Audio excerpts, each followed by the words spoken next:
नमस्कार, स्वागत है आप सभी का A1 टीवी में। मैं हूं आपके साथ उमंग माथुर और आप देख रहे हैं A1 उत्तर प्रदेश। आइए बुलेटिन की शुरुआत करेंगे, लेकिन पहले नजर डालेंगे इस वक्त की सुर्खियों पर। राजस्थान सरकार में गहलोत सरकार का मंत्रिमंडल विस्तार। थोड़ी ही देर में 11 कैबिनेट और 4 राज्य मंत्रियों को दिलाई जाएगी शपथ। पीसीसी में चल रहा है मंत्रियों के स्वागत का कार्यक्रम। 3 राज्य मंत्रियों का हुआ प्रमोशन।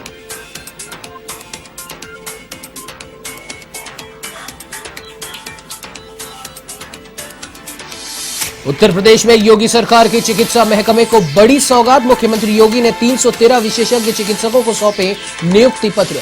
मुख्यमंत्री ने दी सभी को बधाई। प्रदेश की जनता को मिलेगा इसका लाभ।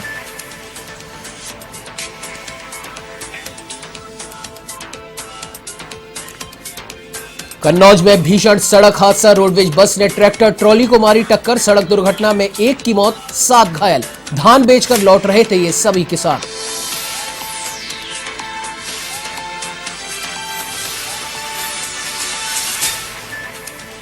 उत्तर प्रदेश में बस्ती पुलिस और बदमाशों में मुठभेड़। पुलिस फायरिंग में बदमाश सूरज जायसवाल के पैर में लगी गोली। अवैध असलहा और कारतूस किए गए बरामद।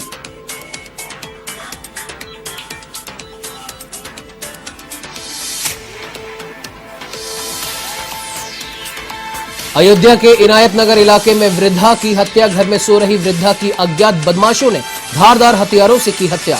मृतका के बेटे ने कराया मुकदमा दर्ज। स्थानीय लोगों में आक्रोश।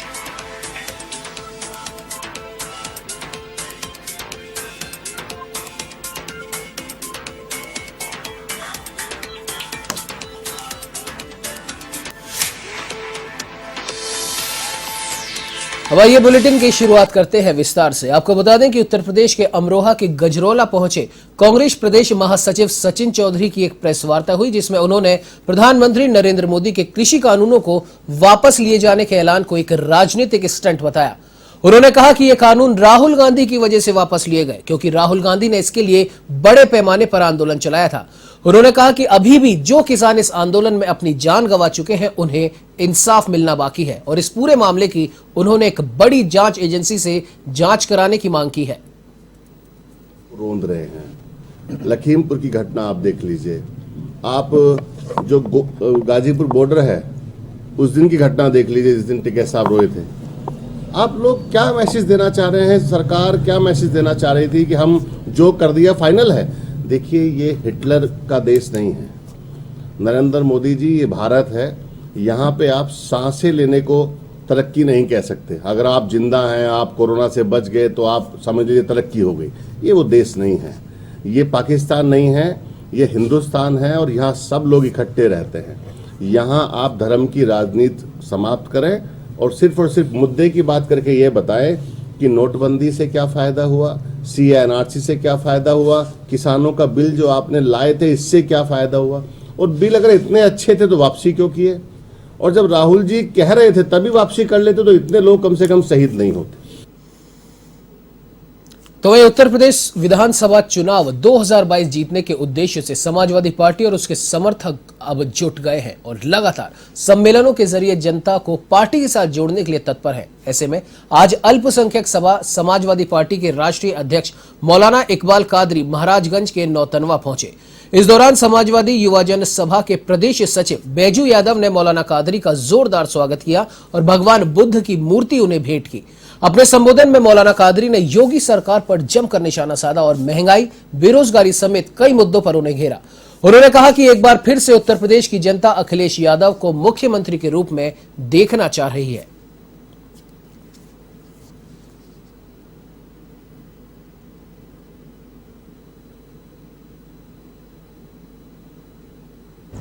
मीटिंग में ये निर्णय लिया गया कि इस वक्त समाजवादी की लहर चल रही है और पूरा देश जो है तो महंगाई से परेशान हो गया है। छोटा हो, गरीब हो, अमीर हो, कोई रोज़गार नहीं, कोई धंधा नहीं, पढ़े लिखे लड़कों को नौकरी नहीं मिल रही है। ऐसी सूरत में सरकार जो है तो दिल्ली की हो या प्रदेश की बिल्कुल फेल है। जनता ऊब चुकी है, परेशान हो चुकी है, समाजवादी की तरफ बहुत गहरी नज़रों से देख रही है। खबरों में आगे बढ़ेंगे, लेकिन इस वक्त की एक प्रमुख खबर देख लेते हैं। सबसे पहले आपको बता दें कि उत्तर प्रदेश से आ रही है खबर। पुलिस और बदमाश में हुई मुठभेड़, बदमाश सूरज जायसवाल के पैर में लगी गोली।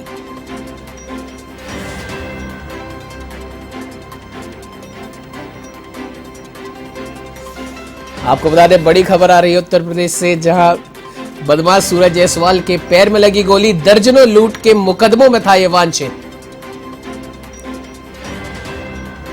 एसआई जितेंद्र सिंह भी इस वारदात में हुए घायल। आपको बता दें कि अवैध असलहा, कारतूस और 4300 नकद भी किए गए बरामद। गोरखपुर का रहने वाला बताया जा रहा है यह अपराधी। पुरानी बस्ती थाना के चैनपुरवा के पास इस मुठभेड़ का होना बताया जा रहा है। आपको बता दें खबर उत्तर प्रदेश के बस्ती से आ रही है, जहां एक मुठभेड़ में गोरखपुर का रहने वाला अपराधी घायल हो गया है।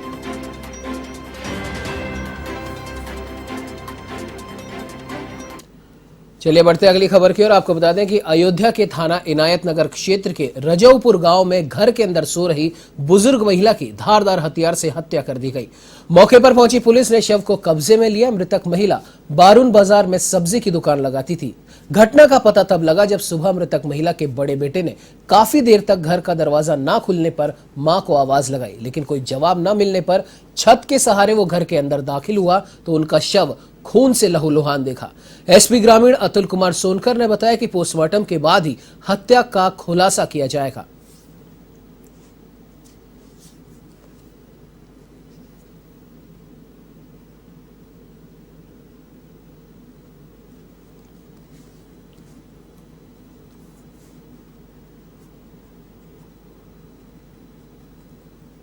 थाना इनायत नगर के बारून चौकी क्षेत्र अंतर्गत विमला जायसवाल नाम की एक वृद्ध है। इनकी उम्र 65 वर्ष है। आज अपने घर में मृत पाई गई। प्रथम दृष्टया यह हत्या का प्रकरण प्रतीत हो रहा है। शव को कब्जे में लेकर पोस्टमार्टम के लिए भिजवा पंचायतनामा कार्रवाई पूर्ण कर पोस्टमार्टम के लिए भिजवा दिया गया है। तहरीर प्राप्त कर अभियोग पंजीकृत किया जा रहा है। शीघ्र घटना का अनावरण कर अभियुक्त की गिरफ्तारी सुनिश्चित। तो उत्तर प्रदेश के बस्ती कोतवाली शहर ब्लॉक रोड में किराने की दुकान पर किसी बात को लेकर एक मामूली कहासुनी हो गई, लेकिन देखते ही देखते ये विवाद खूनी संघर्ष में बदल गया और एक युवक ने दुकानदार की पीट कर हत्या कर दी। सूचना मिलने के बाद पुलिस घटनास्थल पर पहुंची और फोरेंसिक टीम को भी बुलाया गया, जिसके बाद जांच पड़ताल शुरू की गई।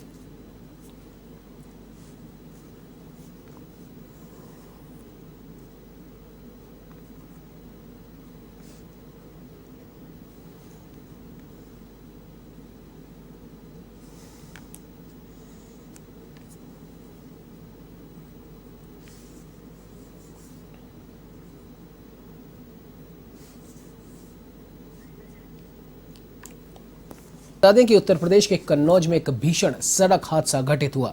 यहां के छिबरामऊ क्षेत्र के सिकंदरपुर के सलेमपुर गांव के पास एक तेज रफ्तार रोडवेज बस ने ट्रैक्टर ट्रॉली को टक्कर मार दी, जिसमें 7 लोग घायल हो गए। तो वहीं एक किसान की इलाज के दौरान मृत्यु हो गई। परिजनों ने डॉक्टर पर इलाज में लापरवाही का आरोप लगाया है। उन्होंने बताया कि सभी किसान धान बेचकर लौट रहे थे, उसी समय यह हादसा घटित हुआ।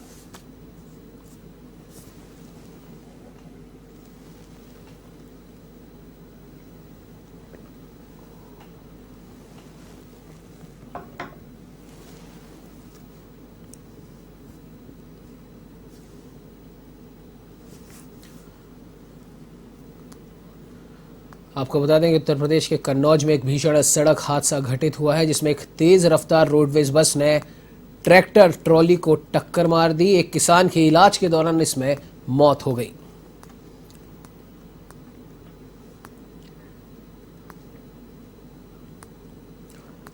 खबरों में आगे बढ़ेंगे, लेकिन आइए पहले नजर डालते हैं दिल्ली से आ रही एक खबर पर।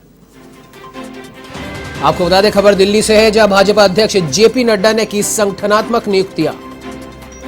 विनोद तावड़े, ऋतुराज सिन्हा, आशा लकड़ा, भारती घोष और शहजाद पूनावाला की नियुक्ति। राष्ट्रीय महासचिव अरुण सिंह ने जारी किए नियुक्ति आदेश। आपको बता दें खबर दिल्ली से है, जहां भाजपा अध्यक्ष जेपी नड्डा ने की संगठनात्मक नियुक्तियां। विनोद तावड़े, ऋतुराज सिन्हा, आशा लकड़ा, भारती घोष और शहजाद पूनावाला की नियुक्ति।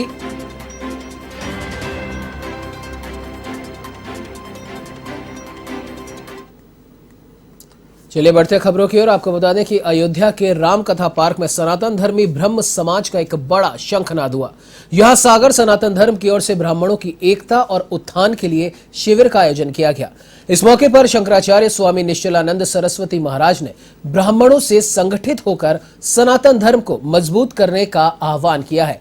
आपको जानकारी के लिए बता दें कि उन्होंने ये भी कहा कि आज की राजनीति के मायने बदल चुके हैं और ब्राह्मणों को समाज और राजनीति में शुचिता लाने के हर संभव प्रयास करने होंगे। धर्म की सीमा के बाहर राजनीति है ही नहीं।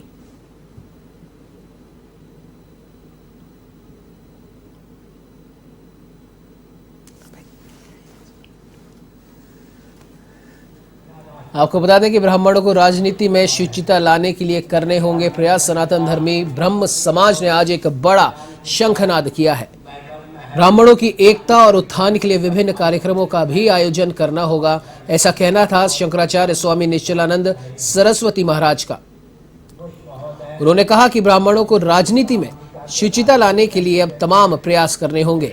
सनातन धर्मी ब्रह्म समाज ने इस बाबत एक बड़ा शंखनाद आज किया है। कार्य तो पहले से यहाँ लोगों ने किया, हमारी जानकारी में आई। हम तो ब्राह्मण क्षत्रिय वैश्य शूद्र सबको सनातन वैदिक आर्य सिद्धांत के अनुरूप डालने का प्रयास कर रहे हैं और दर्शन विज्ञान व्यवहार तीनों में सामंजस्य साधकर काम करते हैं ताकि पूरा विश्व इससे। तो वहीं उत्तर प्रदेश के हाथरस के आवास कॉलोनी में आज प्रकाश फार्मास्यूटिकल में कोविड-19 टीकाकरण शिविर का आयोजन किया गया। आपको बता दें कि इस कैंप में मुख्यमंत्री ऑफिस से deputy CMO doctor RN Singh, Anu Kushwaha और कंचन उपस्थित रहे। इस आयोजन के लिए हर स्वरूप महापौर राशन डीलर ने अपना सहयोग दिया। तो वहीं प्रकाश फार्मास्यूटिकल की टीम ने फीता काटकर इसका शुभारंभ किया। आपको बता दें कि प्रकाश फार्मास्यूटिकल में 26 जून से लगातार टीकाकरण शिविर लग रहे हैं और आगे भी ये कार्य इसी तरह जारी रहेगा।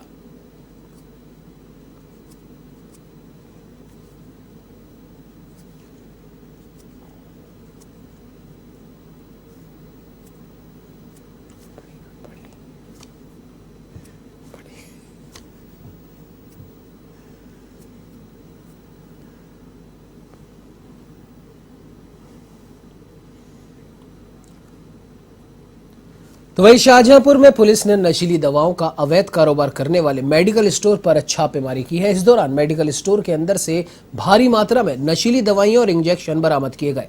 थाना रौजा अड्डा स्थित शिखा मेडिकल स्टोर पर इस कार्रवाई को अंजाम दिया गया। इसके साथ ही मेडिकल स्टोर संचालक के घर से भी प्रतिबंधित नशीली दवाएं मिली हैं। फिलहाल मेडिकल स्टोर संचालक को पुलिस ने गिरफ्तार कर लिया है और मेडिकल स्टोर को सीज कर दिया गया है।